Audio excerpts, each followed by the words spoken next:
নমস্কার বন্ধুরা, নতুন দিনে নতুন ভিডিওতে আপনাদের সুস্বাগতম। আপনাদেরকে অসংখ্য ধন্যবাদ। আপনারা অনেকে আমাকে প্রশ্ন করছেন যে আপনি কী ধরনের ব্লগিং করছেন।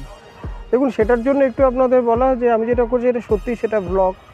তা আমার ব্লগের উদ্দেশ্য হচ্ছে যে এমন কিছু স্থানকে আপনাদের সামনে তুলে ধরা যেগুলো সম্বন্ধে আপনারা আগে কোনো দিন দেখেননি বা শোনেননি বা জানেন না বা সেইভাবে প্রচারিত নয়। ধরুন বিষয়টা এরকম, আপনারা এখান থেকে ঠিক করলেন আপনারা বাড়ি থেকে অযোধ্যা রাম মন্দির দর্শন করতে যাবেন। তা আপনার বাড়ি থেকে সোজা অযোধ্যায় চলে গেলেন, রাম মন্দির দর্শন করলেন, চলে এলেন। কিন্তু ধরুন পথের মাঝখানে এমন তো কোনো স্থান থাকতে পারে যেটা খুবই জাগ্রত, বহু প্রাচীন, আমাদের ভারতবর্ষের ইতিহাস সংস্কৃতির সঙ্গে যুক্ত, এর কোনো না কোনোভাবে সামাজিকভাবে কোনো গুরুত্ব আছে। তাই সেই স্থানের হদিশ আপনারা যদি পান, তাহলে কি রাম মন্দিরকে শ্রী রামলালা দর্শনের সাথে সাথে সেই স্থানকে আপনারা দর্শন করবেন না? অবশ্যই করবেন।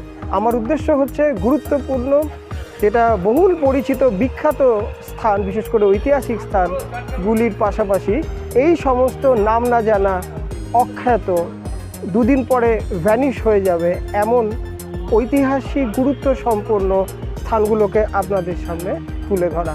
এবং মনে রাখবেন, কখনোই কিন্তু সেগুলো অন্যান্য যে গুরুত্বপূর্ণ প্রমিনেন্ট স্থানগুলো রয়েছে সেগুলোকে উপেক্ষা করে না করে কিন্তু নয়।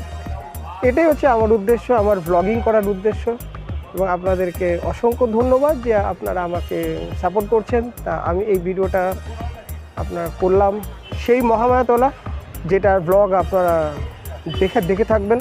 আমাকে আরও বেশি করে লাইক, সাবস্ক্রাইব করুন, যাতে আমি আরও এরকম স্থান আপনাদের সামনে তুলে ধরতে পারি। এবং আমার সাথে যুক্ত থাকুন, বেল আইকনটিকে প্রেস করুন, চ্যানেলটিকে সাবস্ক্রাইব করুন, ভিডিওটিকে শেয়ার করুন, লাইক করুন। তা অপেক্ষায় থাকুন পরবর্তী নতুন ভিডিওর জন্য। টাটা।